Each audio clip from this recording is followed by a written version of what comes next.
Hi, Luke. Hi, Michelle. How are you? I'm doing okay. How are you doing? I'm fine. Just, just lots of work, right? Yeah. Work.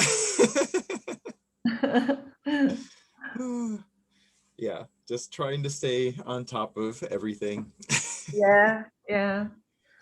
Uh, yeah, for me, um, yeah, which is I've been so uh since my squeaker has a health issue. hmm So he's recovering a lot, but needs a lot of attention. hmm So I've been kind of really helping him out, and then I got the actually allergy, and No.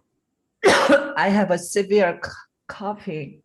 So I hope I would not get too much, but the Mhm. more I talk, my coughing is Oh severe. gosh.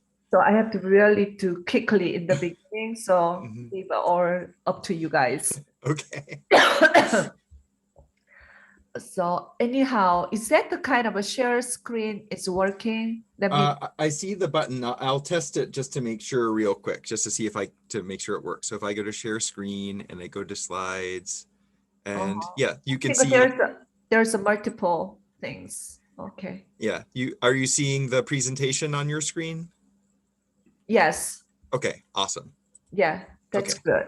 Yeah. And let me see. Hold on. In case I just also make it or multiple participants.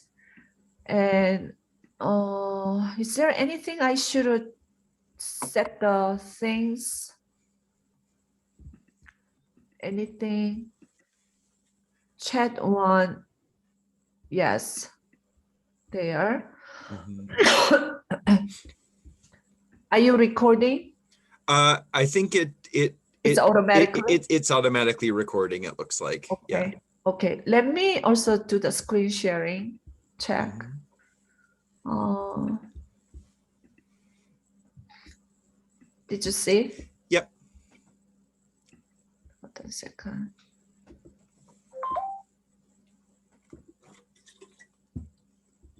Yeah. Okay.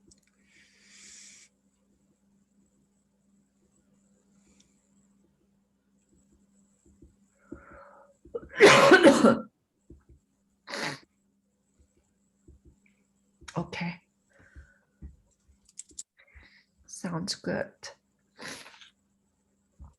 And then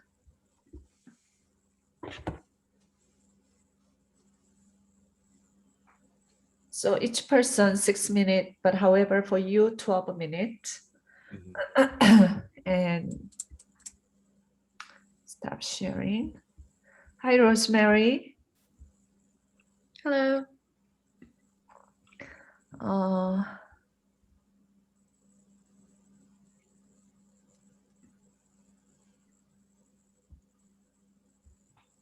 Okay. Are you ready, Rosemary? Yep. Is this you have you ever done public presentation like a conference before? Yeah. Okay. Hope you have a more experience through this. And let's see. Hi, Alex. Hi. With the background. Yeah, Penn State Ceramics area wood. I like that. Where is it? It looks like really some, country. Oh, Ceramic. it's a ceramic place. Yeah. By looking at that one, it seems like some resort with some. Yeah, it is a strange place for sure. I think it looks strange if you don't know what it is. A lot of different colors. I mean, Yes. a lot of different, Yeah, they just did a wood kiln firing, and they painted the kiln kind of goes like this, and so they had like a rainbow. So it's like a double rainbow. Uh-huh. Hmm. And also, let me check with Alex, until which portion yours. I see that there's more pictures added to it, so I like to check. Hold on a second.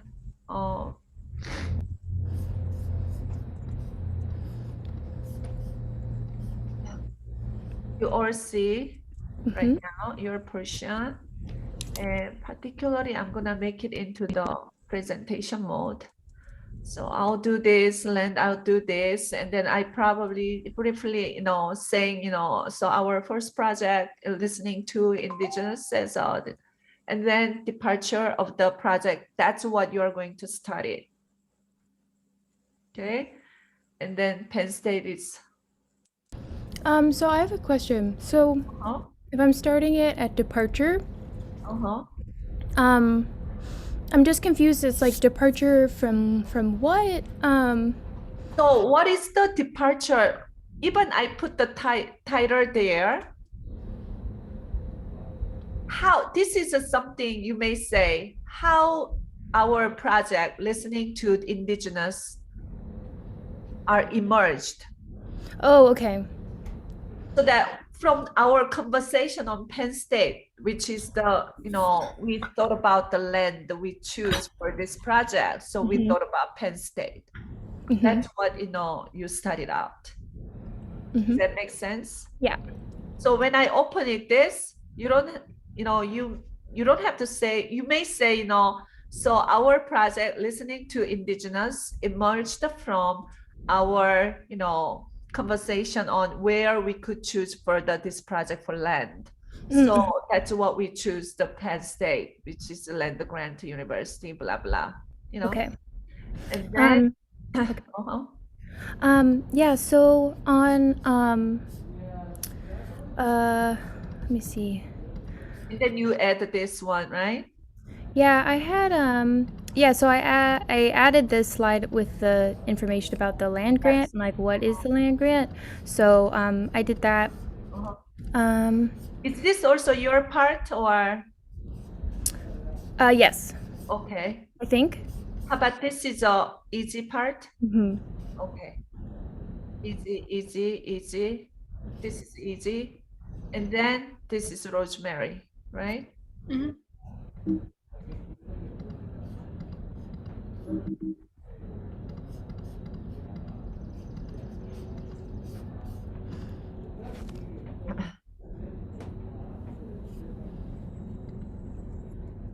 Right, we have 5 more minutes. Is there any questions so far, Alex? Not really, right? Okay. I don't know. Rosemary, Alexa, have you ever known Luke Macon, his doctoral students in our education? He has been working with me for a while. He's a great person. We get to know each other. This is a very small world, okay? You never know where, once you graduate somewhere, you might encounter in other place. Very small world. I just want to double check. Can you hear me okay? I put my Yes. Okay.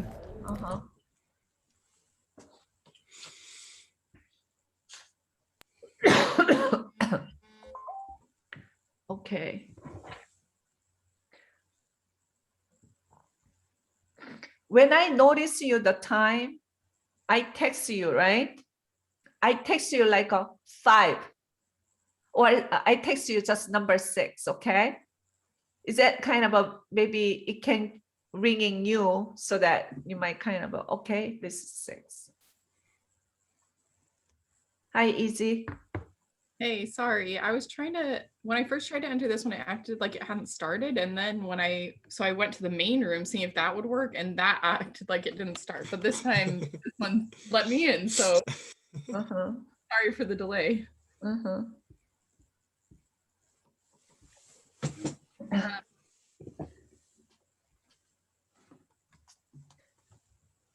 So glad that you feel better. Yeah, I feel decent. I'm gonna rest after this. Yeah. this weekend I will get the shot. I'm so afraid because my first shot really gives me pain on my older joints. Mm, Yeah, my So, joints have been bad. yeah. Is that Madonna? Yeah, you- Moderna was the one I had. Yeah. Yeah, I've had a slight headache too, but Uh-huh. that's manageable because I get headaches a decent amount, so it's not. Uh-huh. I kind of expected I would get one, with it, but the Mhm. arm like it hurts to move this arm completely. Yeah. Uh-huh. Okay, first time when first the sentence I just say, good afternoon, my name is blah blah, and then the presenters include maybe by that time in the beginning you can introduce yourself very briefly. Okay, I will say good afternoon, my name is blah, and then I will say I'm gonna introduce presenters, and then you can kind of briefly introduce to the audience. sounds Got good. it? Mhm. Yeah.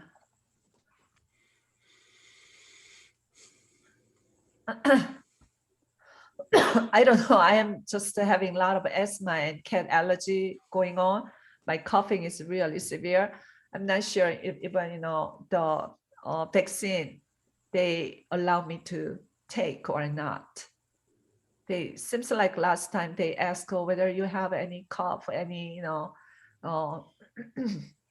cold or things, but I think if it's it's your allergies, that's Uh-huh. okay. I think they more ask that to make sure you don't have COVID. Mhm. yeah. And honestly, they didn't even ask me yesterday. They just gave me the shot. And I was like, guys, you didn't ask. Like, yes, I self-monitored, but Uh, How many of you took shot? I have the first shot. Wow, is it the second stage? Second stage for the all educators or? yeah, it is. Okay. Yeah, actually, now it's all adults over 16 in Pennsylvania. Wow. Yeah, Finally. the Uh-huh. all educators was by like I think it was around the Uh-huh. 9th to the 12th, sometime in there of April, and then I think around the 15th or 16th is when they opened it up to anyone. Mhm. I see. Because I had started looking for appointments Uh-huh. earlier because of the educator qualification, and then I didn't find one until after it would be open to all anyways. So I think they're trying to get everyone vaccinated ASAP. Mm-hmm. Mm-hmm. So it's 3:00. It's 1:00, right? Mhm. Okay, then we probably have to start it.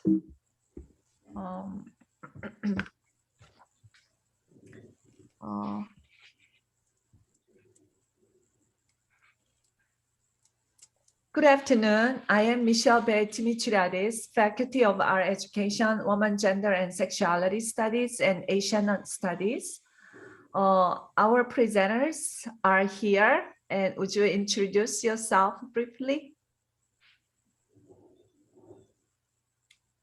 Yeah, I can go first. I'm Izzy Healy. I am a second-year PhD student in the art education program and have been in Dr. Babe Dimitriadis's class this semester. I'm Luke Meekin. I'm a third-year PhD candidate in art education, and I've been working with Michelle. I took the land class last year, and we've been working on other projects since then. I'm Alex Russell. I'm a second year graduate student in the visual arts department. And I'm Rosemary Vista, and I'm a first year PhD student in the social psychology department. Thank you. And I would like to begin by honoring and recognizing the presence of indigenous lands and people and their stewards of this land, since we are all coming from somewhere and allowed to walk on and live in the indigenous land. Particularly, we acknowledge the Susquehanna peoples upon whose unceded land we are gathered today as the Pennsylvania State University. In acknowledging this, we reaffirm our own commitment to the work of dismantling the ongoing legacies of settler colonialism and the exclusions and erasures of many indigenous peoples that continues today. We also would like to honor and acknowledge the presence of Black lives and their priceless sacrifice, contribution, and inspiration that teach what it means to be alive, human, and liberation through long, ongoing racial struggles. Our presentation is about a collaborative art-based research conducted in an art education special topic course, AD 597, Land Politics and Art Inquiry I developed and teach, and drawing on decolonizing land-based theories as the conceptual framework. Our art-based research project as a social ecological action aims to critically investigate the unnoticed stories of land that have been repurposed and modified to the settler colonial landscape. The site-specific analysis art leads to our critical ways to intervene in the settler colonial landscape, ecologies, and narrative. In this process, we discuss our positionalities to the land, what ways to be ethical engagement to the indigenous land as allies, what ways land as the decolonial curriculum is located in the intersection of art, narratives, and ecologies to critique settler colonial imperatives and re-territorialization. Such art inquiries are critical to reconsider what our relation-making, responsibilities, and stewardship mean and how we care the land. So our first project we're gonna introduce is a listening to indigenous as a decolonial land conscious approach to an Instagram archive. We also kind of introduce ethical guidance to be the allied non-indigenous. So this work has been done with Rosemary Avista and Izzy Hilly and Alexander Russell. Hello. So when thinking about this project, it was primarily inspired by the land that we are on, and specific because Penn State is a land-grant university. If you could go to the next slide, please. Penn State is a land-grant university, but whose land was it on before it was granted to Penn State? Next slide, please. So in 1862, 52 universities were the beneficiaries of the Morrill Act, which was also known as the Land Grant Act. And as you can see, all of those red dots are different universities that were these beneficiaries. This land was taken from 250 tribal nations. 11 million acres were sold to fund these universities, and they're currently valued at $500 million today. So some universities are on indigenous land that was ceded at that time, and then some of it was also taken and sold to fund it. So when we're thinking about settler colonialism, essentially settlers replace indigenous people on this land with their histories and stories. This relies on the false narrative that the extinct or almost extinct indigenous person is natural, foregone, and also evolutionary, and that they've kind of been replaced naturally by the settler colonist in time.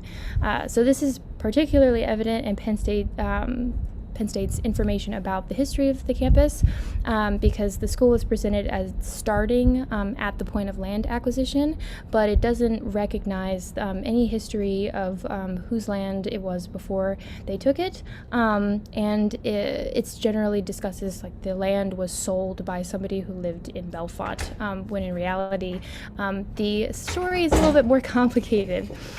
Terra nullius is this concept that kind of reinforces the settler replacement, which is the concept of nobody's land. It requires the essential total erasure of indigenous claims to land and occupation of the land by non-indigenous people.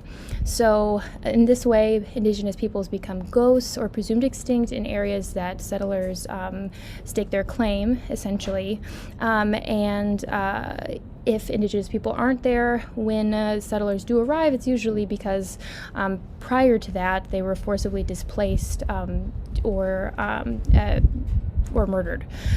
So their dispossession in Pennsylvania, as well as funds raised from selling other indigenous land, made way for terraforming Penn State and making way for this Western agricultural program that Penn State was contributing to and essentially developing. So not acknowledging that this land has indigenous history results in the story that essentially prioritizes settler futurity. So the replacement of indigenous peoples by settlers kind of enables this. And because essentially no land is ever empty when it's found, when it's technically found. So this focus on settler futurity and the future of the settler, starting at the point of land acquisition, erases that indigenous past and the future. And something that is so important when thinking about futurity is that, and I quote from Tuck, McKenzie, and McCoy, but futurity is more than the future. It is how human narratives and perceptions of the past, future, and present inform current practices and framings in a way that over-determines what registers as the possible future. So in this case, the futurity of the university and its students, who are predominantly from states in the U.S.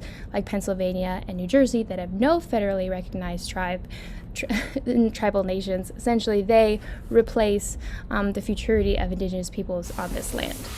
So essentially our project was meant to kind of disrupt and interrupt this concept of settler futurity by replacing settler knowledges on campus with indigenous knowledges and actively disrupting the landscape physically and virtually, as well as amplifying indigenous voices and knowledges. Great. So like Alex said, our project, Listening to Indigenous, was designed to highlight the settler colonial history and also amplify contemporary Indigenous experiences by directing our peers and colleagues at a predominantly white university to consider more deeply Indigenous knowledge and perspectives. We also sought to build on the aims of the recently founded Indigenous Peoples Student Association at Penn State, whose current objective is establishing a land acknowledgement statement for Penn State. As president and founder Tim Benally, a DNA person, indicated, in basic psychology, the first step in the healing process or the grieving process is acknowledging that you have a problem. I see the land acknowledgement as a step towards healing. We aim to support their mission through educating the students on Penn State's campus about its history and directing them to Indigenous voices. Next slide. With the aim of disrupting the white settler colonial landscape of knowledge within our university, we were inspired by the disruptive archival work of Jerensky. Through creating an Instagram account, Listening to Indigenous, we developed a digital archive of Indigenous knowledge. We began by considering how the history of our land-grant institution and the practices of knowledge learning and making might be re-examined and shifted through a contemporary archival practice. As non-Indigenous people, we specifically took note of Jerensky's practice of shifting paradigms of representation and notions of alternative archive making as we use the Instagram platform to connect the voices, perspectives, and experiences of Indigenous people with individuals who may not otherwise be connected to Indigenous knowledges on our campus. Next slide.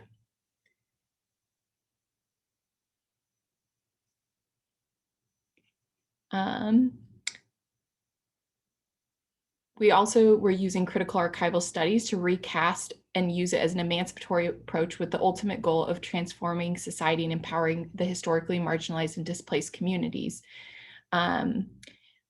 With the account, we strove to center the voices of Indigenous scholars, educators, artists, activists, and more, acting as a disruption to the students' social media space and decolonizing the social media's algorithm.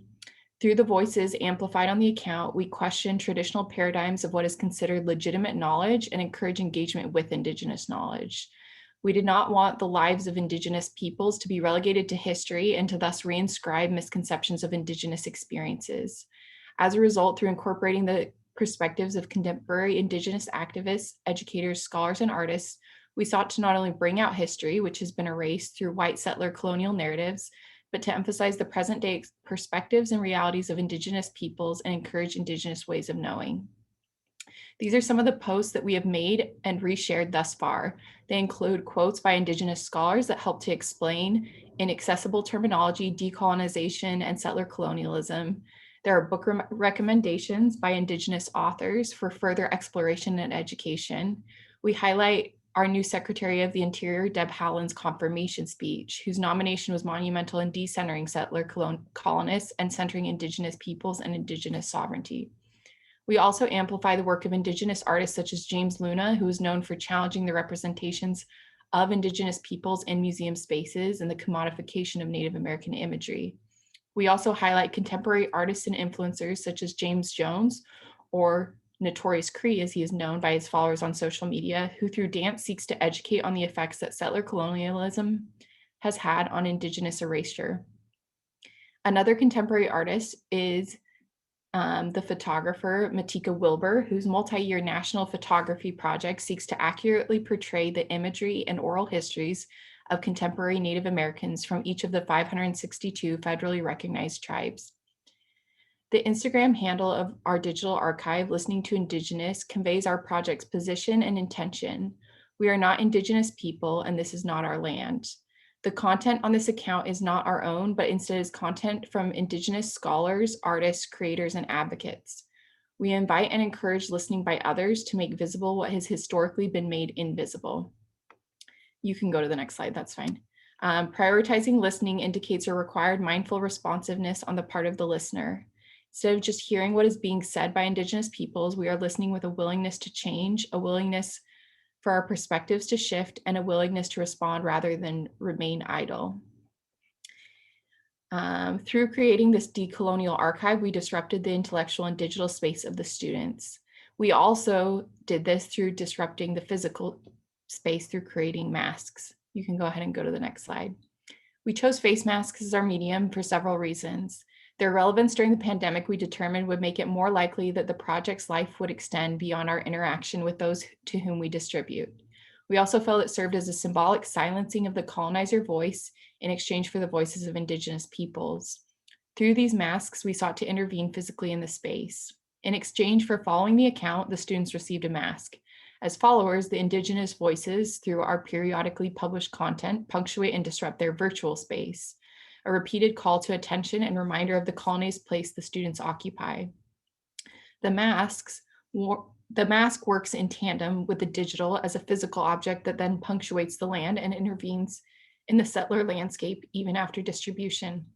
Excuse me. Whenever the mask is worn, it will act as a point of disruption beyond our initial contact with the wearers. This disruption of the space comes through not just the wearing, but the phrase and design which it bears, and that serves as an invitation to engage with Indigenous knowledge. The phrase "land is, therefore we are" by Indigenous scholar Megan Bang disrupts settler notions of individualism and independence and demonstrates the interdependence of living and non-living, human and non-human, and encourages Indigenous ways of knowing through refusing a place-based paradigm, which centers the settler humans who inhabit it and overlooks Indigenous sovereignty. We envision that the words will provoke within the wearer and viewer thoughts that question current possession of the land, and as a result, the way in which settler futurity makes a collective continuance for Indigenous peoples impossible. The phrase was meant to physically disrupt systems of settler knowledge, including those found in higher education institutions. The visual design of the mask seeks to support this disruption of intellectual and physical spaces through centering Indigenous knowledge. We initially considered using living and non-living imagery to accompany the words. However, this led too easily into natural imagery that might either appropriate Indigenous peoples and cultures or reify romanticized notions of Indigenous people being one with nature. Instead, we designed a clean and simple headphone symbol to encircle the quote, reminding the wearer to listen to hear rather than respond. As their mouths are covered by the physical barrier of the mask, it leaves space for Indigenous voices to be heard. The symbolism of the mask design reiterates our purpose as non-Indigenous allies to move ourselves to the margins and center the voices of Indigenous peoples. We will be distributing these masks and disrupting the physical space this coming Tuesday at 2:30 p.m. in the Hub Robeson Center here on campus.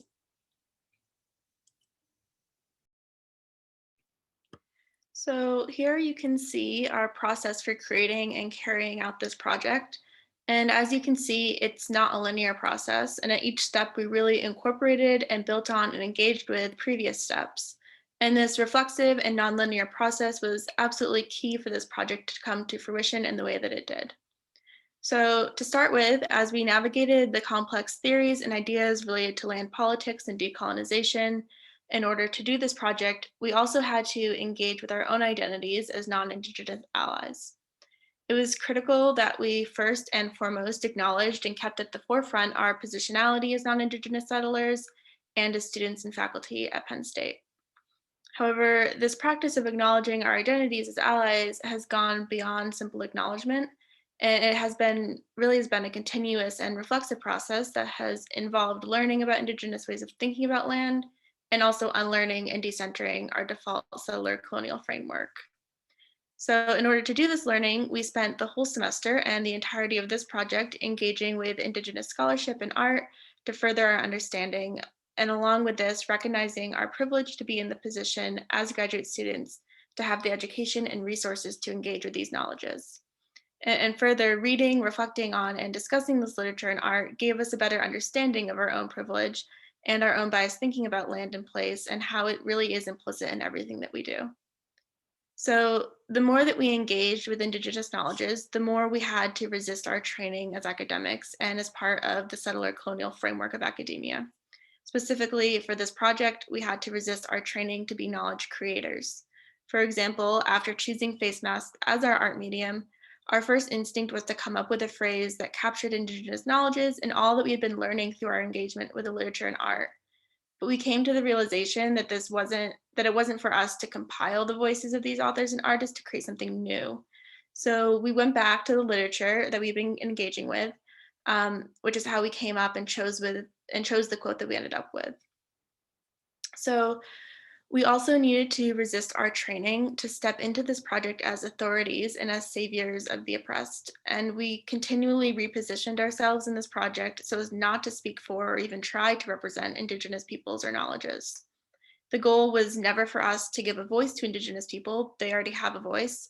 It was for us to provide a platform and to step back in recognition of our position as non-Indigenous scholars and to provide a place for other non-Indigenous people to engage with Indigenous voices and knowledges.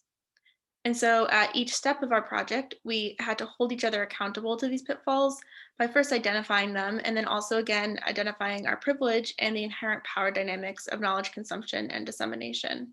So thinking about and questioning who has access to this knowledge and who has the privilege and the resources to disseminate the knowledge, and how can we as non-Indigenous scholars do both of these things ethically. And then finally, as it has been mentioned by Alex and Izzy, the ultimate goal of this project was to disrupt the physical and virtual white settler colonial landscape. And we chose Penn State, the University Park campus, because like Alex talked about, it is a land-grant university, but also because we felt a responsibility as inhabitants of this space for our disruptive art practice to have an impact here. So this sense of responsibility comes from our understanding of the relationality of life, the idea that all things and beings in the land are interconnected.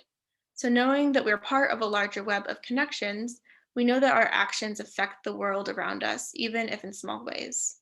Therefore, as settler colonists on Indigenous land, we wanted to recognize the power differential at play and encourage others to do the same.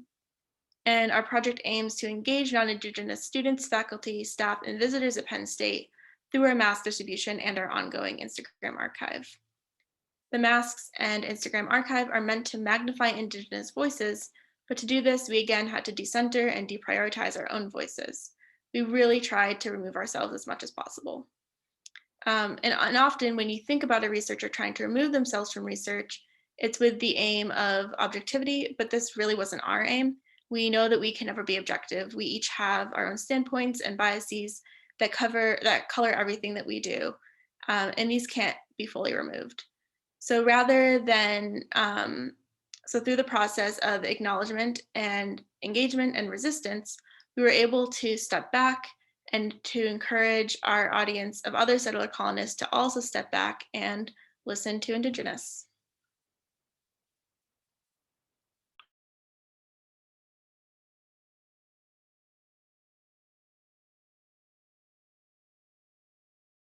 Michelle, you're muted if you're talking.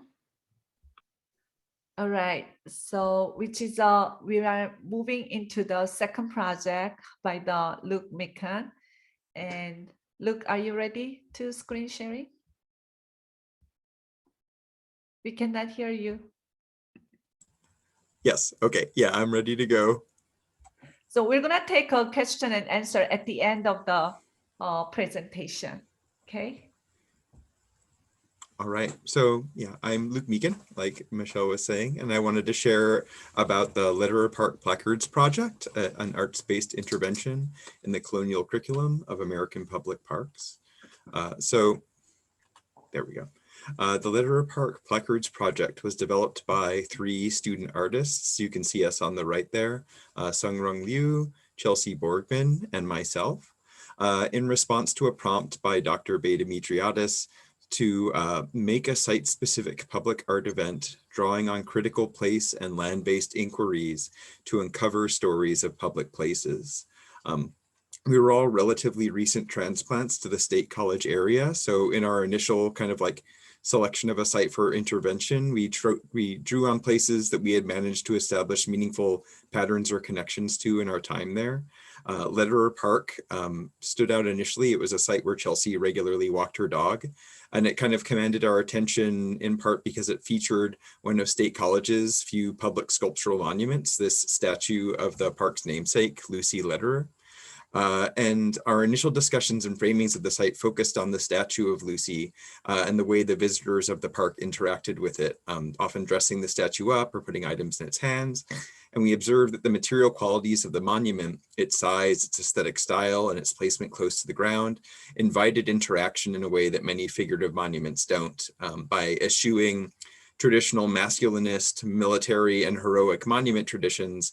Lucy Lederer's monument invites a different relationship to those visiting the park.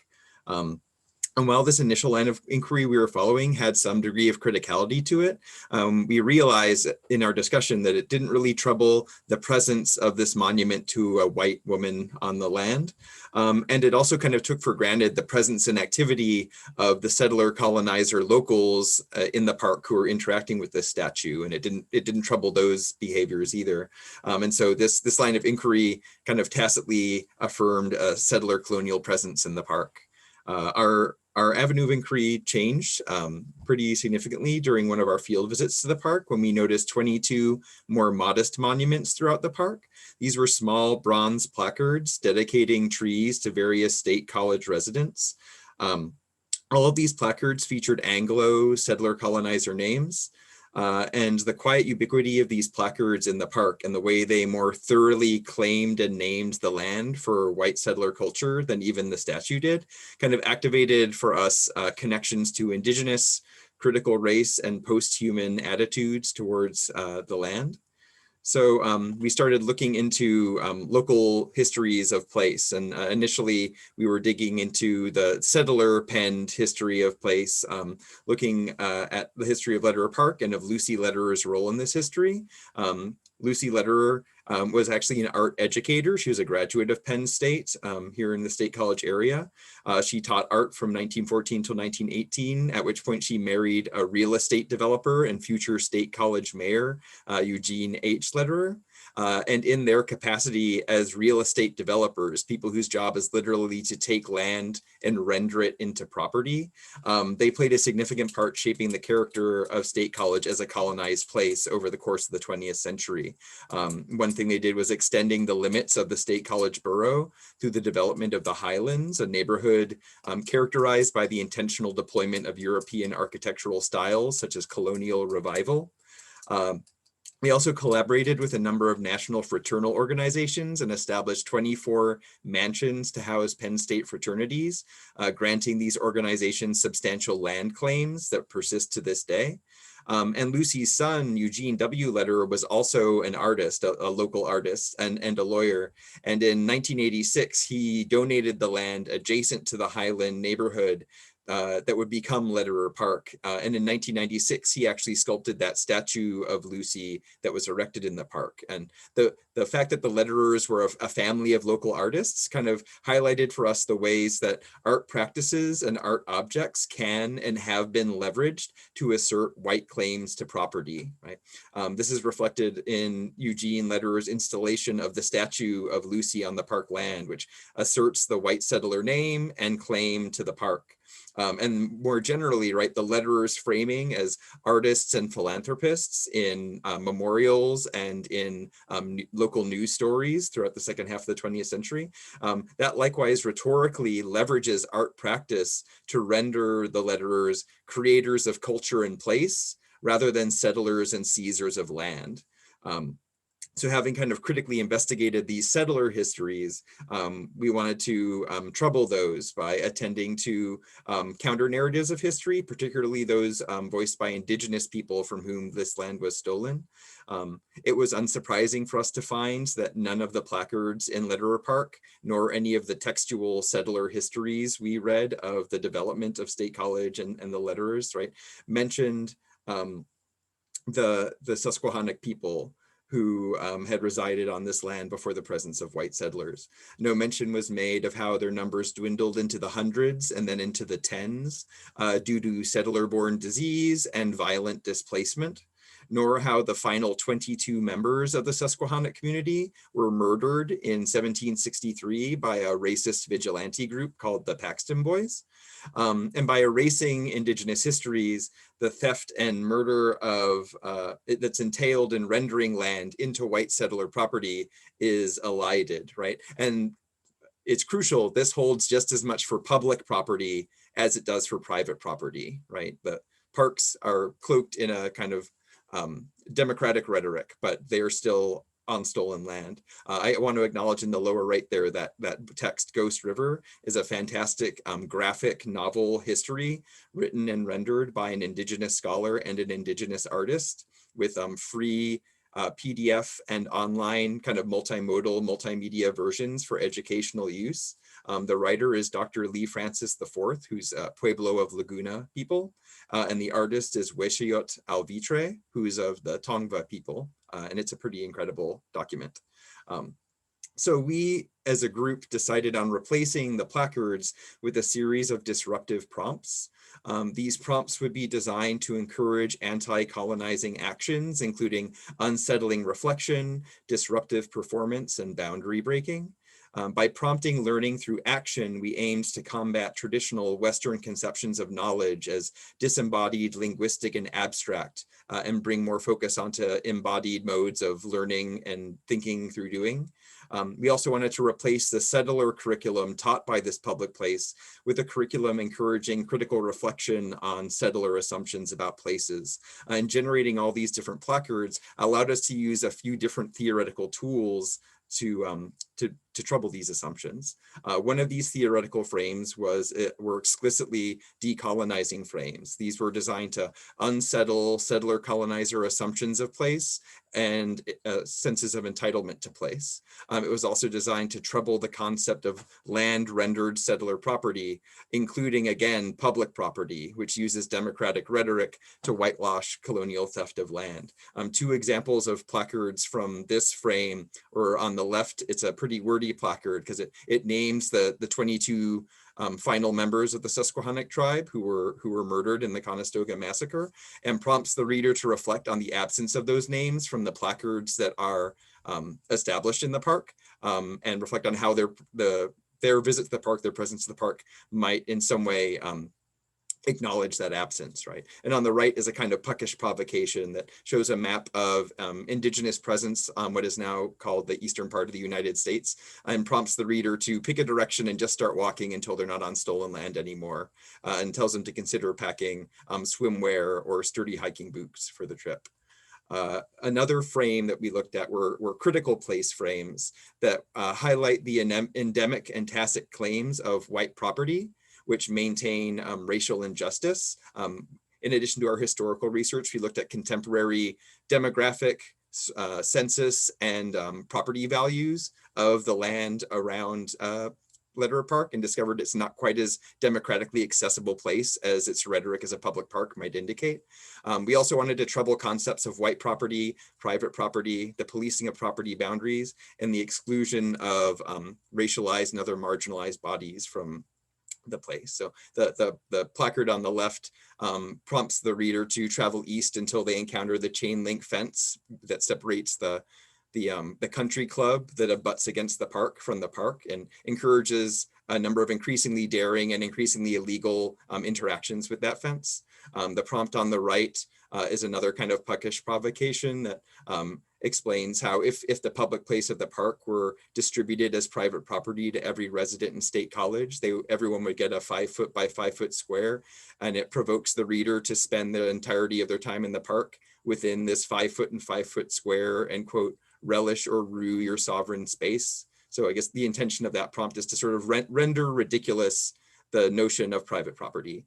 And then the third frame through which we looked at these issues were kind of post-humanist materialist frames that were designed to de-center and dissolve anthropocentric liberal assumptions that underpin European colonial justifications. We wanted to trouble the notion that land exists primarily for human use, and trouble practices that surround the construction of public parks, particularly the manicuring and labeling of land to make it more human-shaped, as Megan Bang has said. And we wanted to trouble the deploying of a constructed idea of the natural that serves a very particular European conception of humanity, because what is defined as natural is typically defined in opposition to what is defined as human. And what is defined as human in the case of public parks, especially in like Western democratic nations, is a very Enlightenment European notion of humanity. And so again, a couple of examples of prompts from within this frame where on the left is a prompt instructing the reader about the presence of the mycorrhizal network that the trees of the park use to communicate, collaborate, and share resources via their roots and by fungal intersections and networks beneath the soil, and prompts the reader to walk a circuit of the park along this network using the tree branches as a reference for the position of the tree roots. And the placard on the right prompts the reader to explore the park until they encounter something they don't have a word for, and to reflect on what it means for something to exist that hasn't yet been labeled, demarcated, and placed into a taxonomy for human understanding or for human use. So reflecting on this project afterward, I think there are some things that kind of have come up. I think collaboratively developing the Letter Apart Placards project challenged me to consider how I, a white male descendant of white settlers, could ethically engage in site-specific work at a site that would inevitably be located on stolen land. One necessity in this ethical consideration was moving beyond an ahistorical and apolitical attitude toward experiencing and belonging in space. So moving beyond this kind of romantic idea of, you know, these people existing in this place and having these cute interactions with this statue that are kind of like idiosyncratic and things like that, and really shift from this present aesthetic or present poetic qualities of this cultivated natural space to a more critical sensitivity to and awareness of the histories that we and the land called Literal Park bring to our encounter with each other. And acknowledging history is necessary for cultivating critical sensitivity. And when working with land in the US, history inevitably includes land theft and often includes genocide. The collaborative quality of this project also helped in some ways to address potential ethical issues with the site-based work we were doing, though not perfectly. I think by collaborating equitably in a group of students representing a variety of identity positions, we avoided a situation where, for example, in my case, right, a single white male artist would be inflicting his individual vision upon the land. However, the fact that all three of us were in different ways and to varying degrees settlers on this land points to perhaps a lack of a meaningful collaboration with contemporary Indigenous scholars, artists, or residents. I think we should try to be careful not to speak for folks that were not represented in our group on this project, but I still think that's a limit of the project that's necessary to acknowledge. And kind of extending and connecting with that, I think the last point I want to make is that there's a necessary humility and awareness of limitations needed in undertaking this work as non-Indigenous folks. Eve Tuck and Kei Wen Yang asserted pretty unequivocally that decolonization is not a metaphor. So it's really important to be clear, right, that this project aims to prompt decolonizing awarenesses and decolonizing sensitivities as part of hopefully a larger project of working towards a decolonized reality.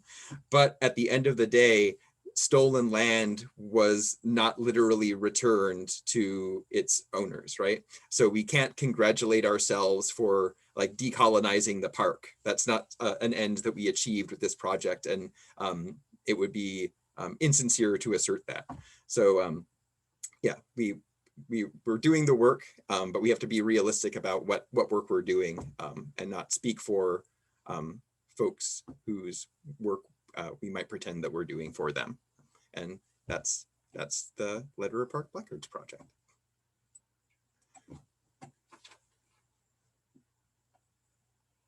Michelle, you're muted still if you're talking.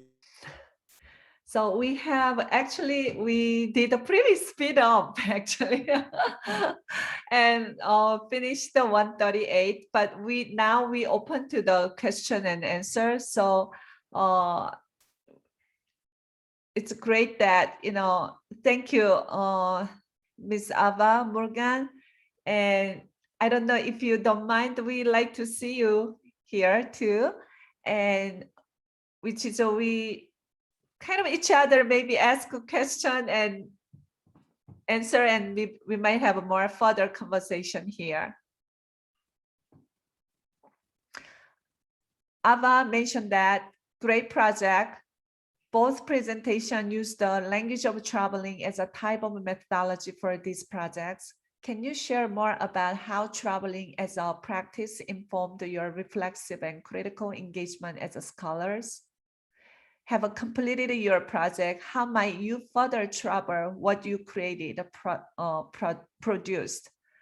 And what might you do differently or consider in future iteration of this type of work? So we might have to maybe talking about each question. There's a 3 question I've bring out here. So let's move on to the first question here. How traveling as a practice informed our reflexive and critical engagement as a scholars and as an artist too. I'm sorry, I have so much coughing.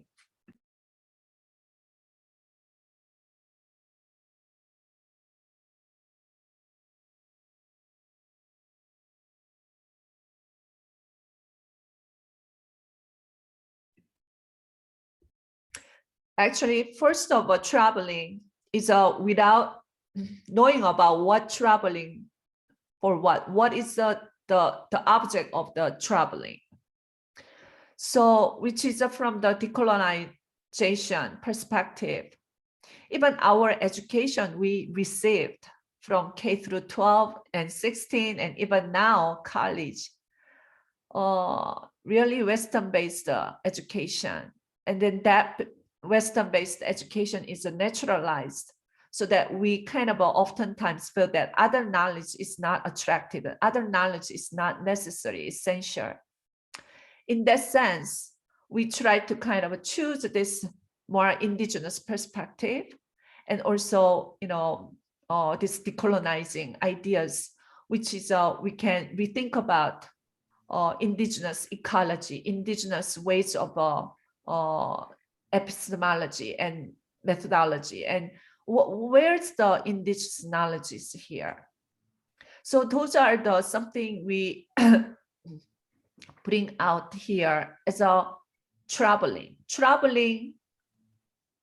our existing knowledge and ideas and education we received so far.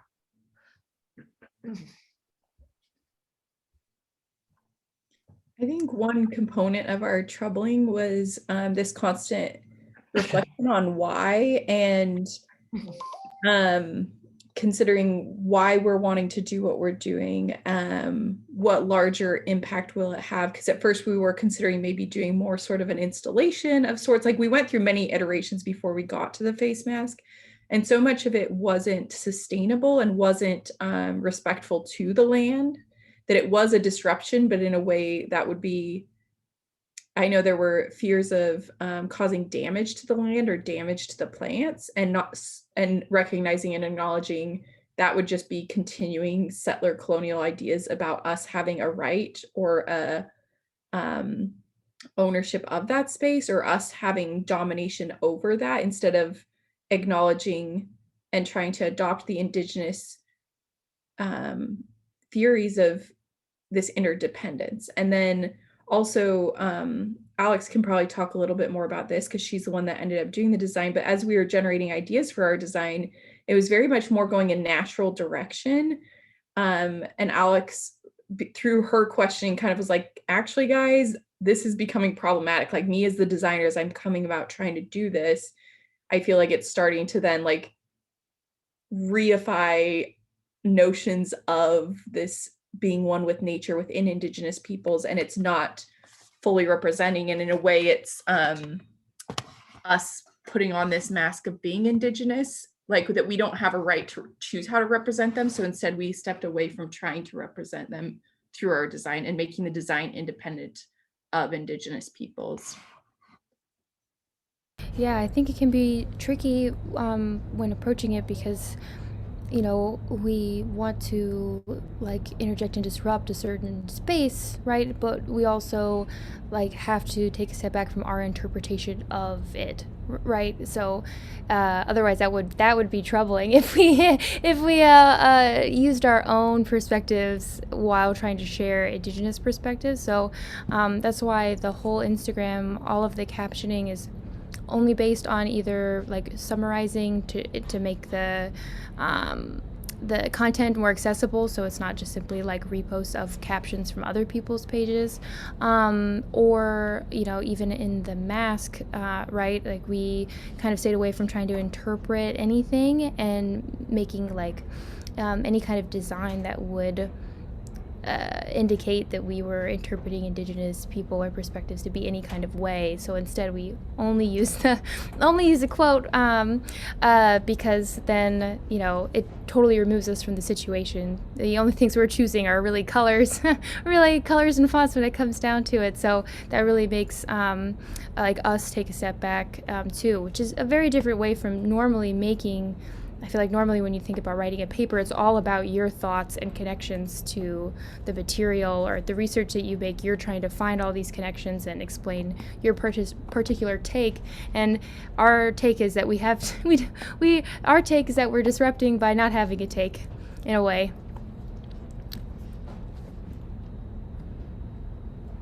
If that makes sense. I think maybe extending on something that I think it was Rosemary mentioned in the opening talks about sort of recognizing our own positions and recognizing that we are not positionless. I think that is something that comes in like as a part of the reflective practice of this troubling, like knowing that we're not just criticizing a colonizing or a settler colonial system, but we are a part of a settler colonial system, particularly those of us who are not indigenous folks. And we have been, and even folks who are, right, have been conditioned and raised within a settler colonial system. And so that reflection is really important.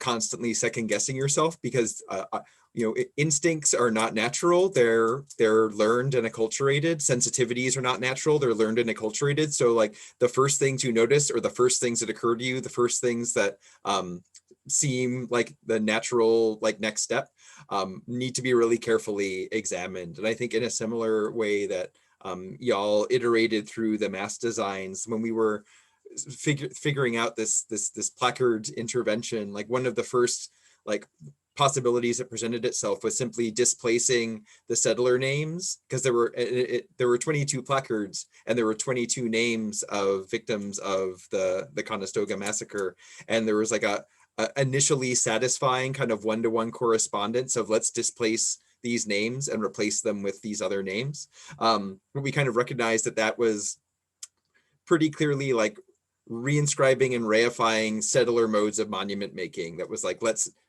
put names on places, right? Let's dedicate land to individuals and focus on these individuals in a really like particular way, which is why we wound up kind of shifting towards the more like embodied provocation mode rather than the more traditional monumental mode of things. Because yeah, I think just constantly second guessing and having dialogue within a group, collaboration is really important for that too, to facilitate that second guessing.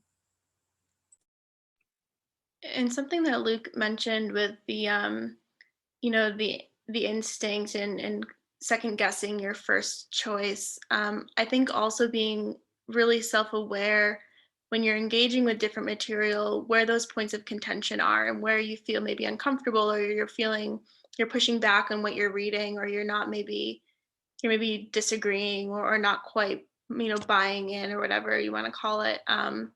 And taking a look at those points of contention and realizing that that's a place for growth and a place for understanding a different perspective. And it's important to really sit in that maybe uncomfortable feeling rather than, you know, push it away or say, you know, that's not what I think, that's not what I've been taught.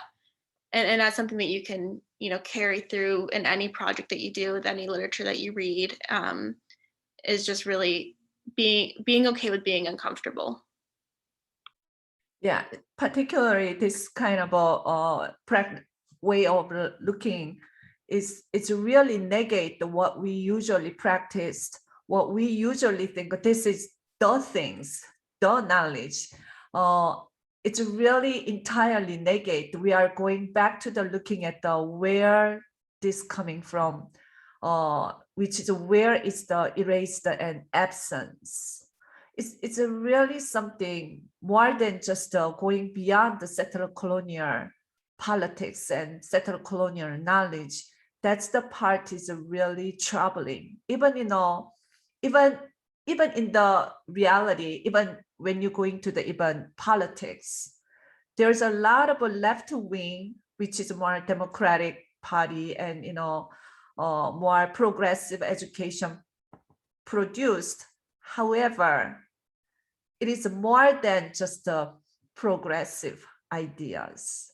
So that's what a lot of times also this way of looking, even government or left side, even, you know, politics doesn't want to agree with this.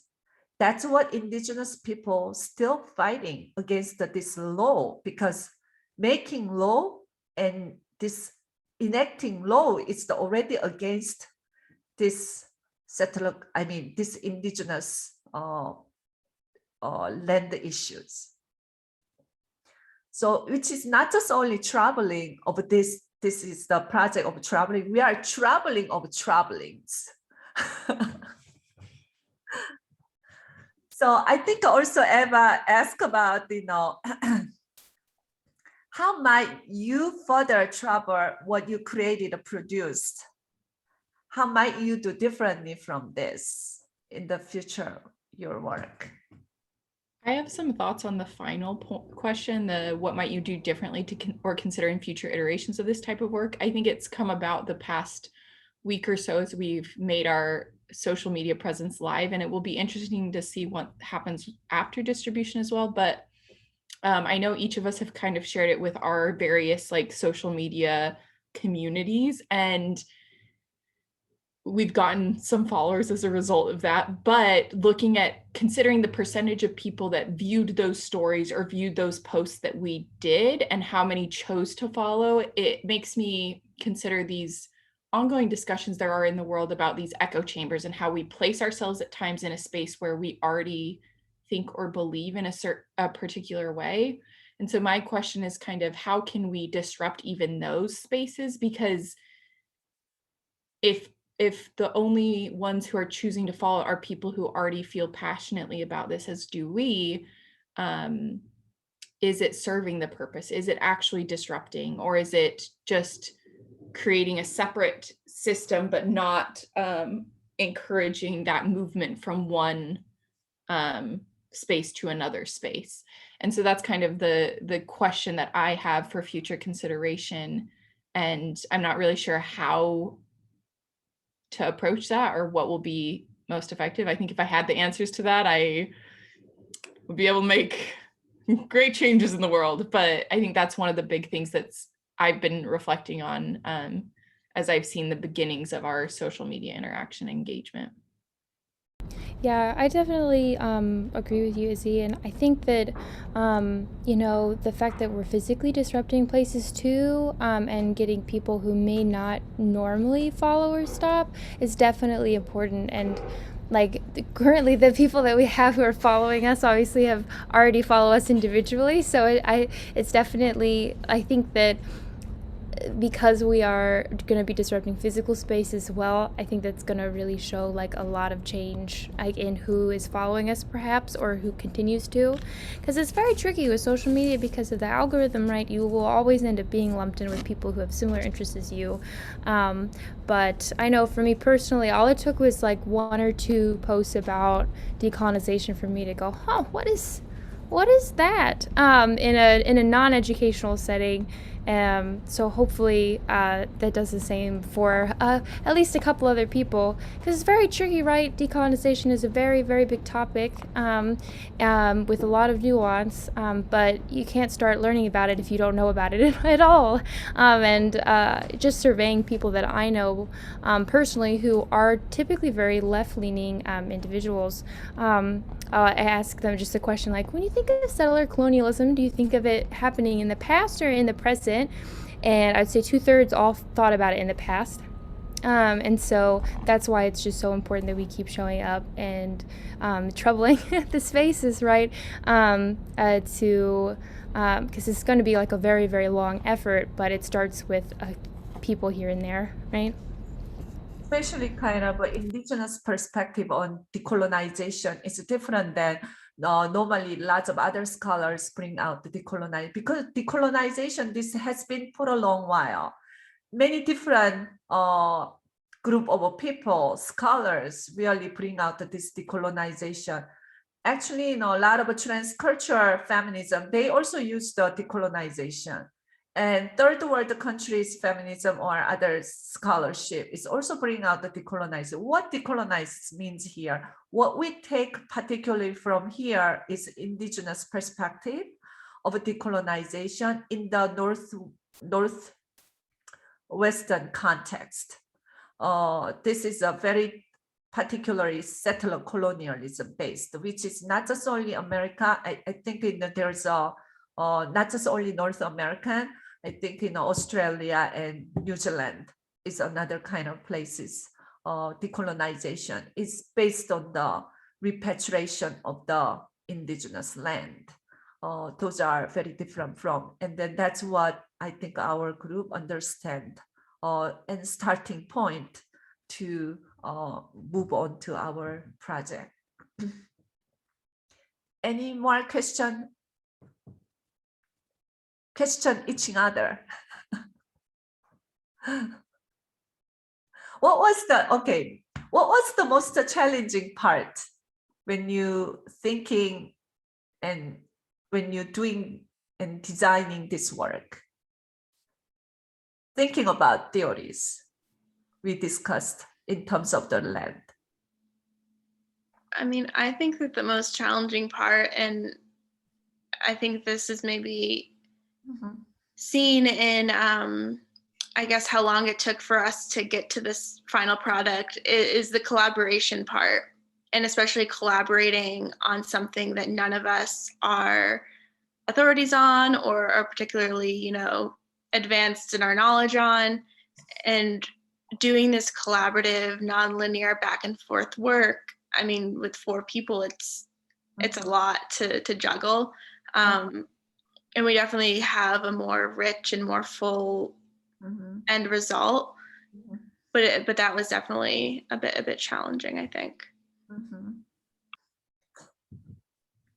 Anybody?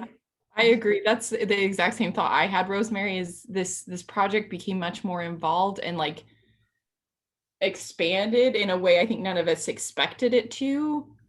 But I think there's a lot of strength and richness in that, because I remember even just in our early discussions with it in February, that like each of us, even though I think it gave it a lot of strength considering none of us are Indigenous people, because otherwise, like if like we hadn't had those ongoing like dialogues and back and forth, I think each of us at different times checked one another and were like, actually, did you consider this? Or like, no, I don't feel comfortable doing this because of this consideration.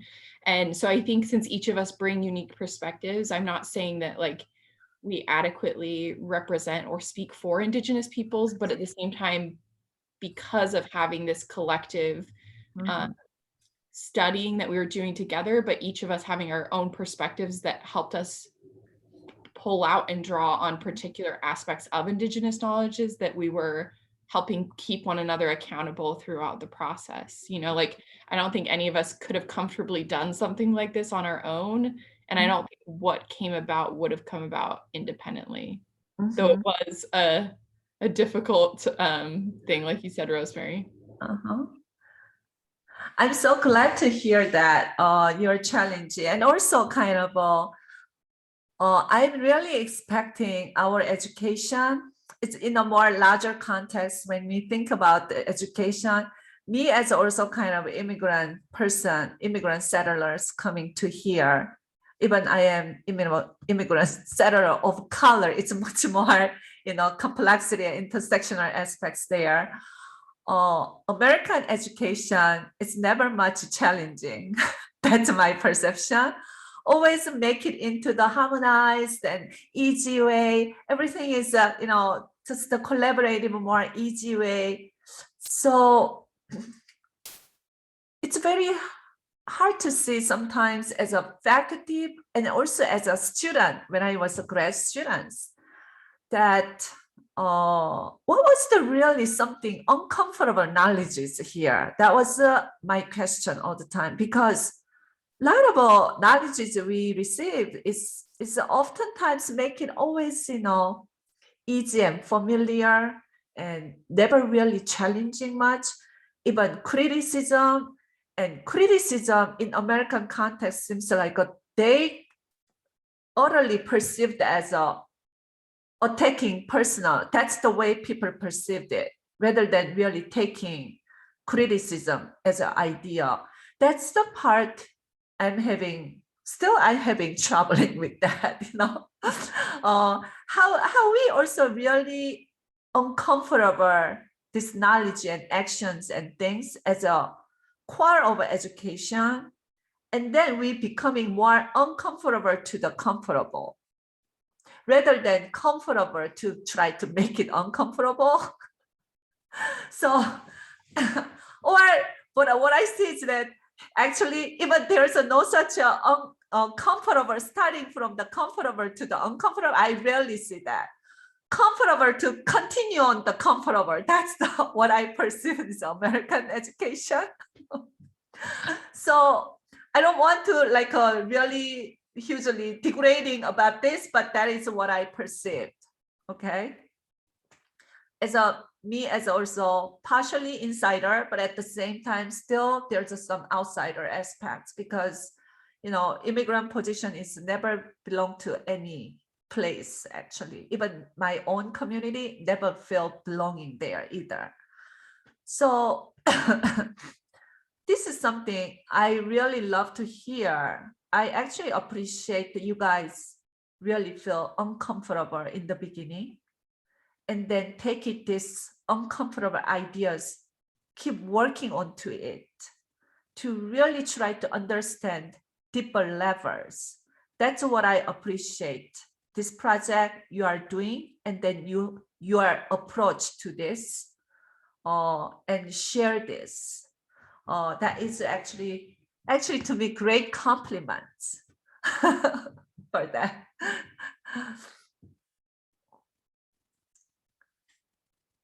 Any things you wanted to share during the process of this project, or even future, how those ideas also apply to your own project, your current project or your future project you wanted to?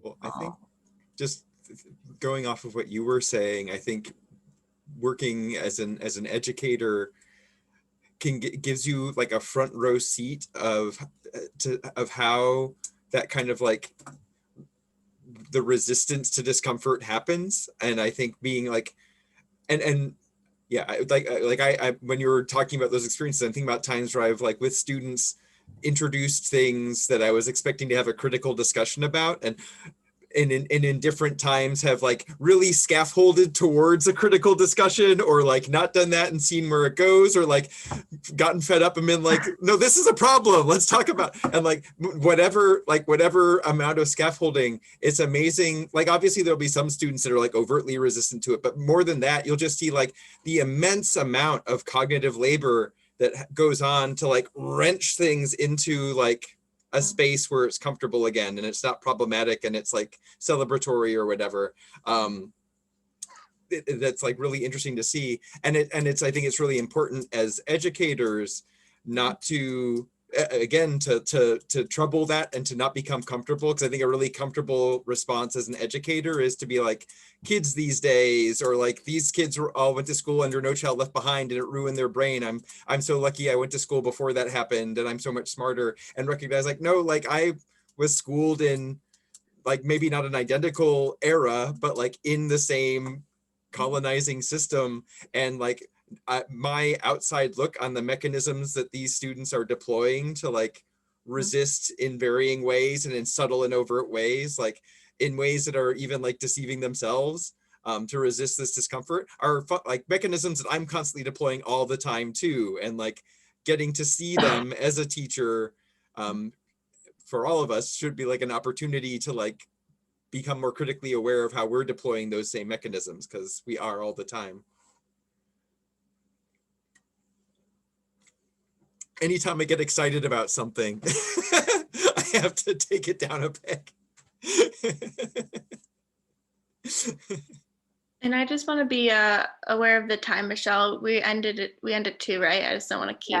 Yes. Since this is small group, it's just kind of Yeah. talk more.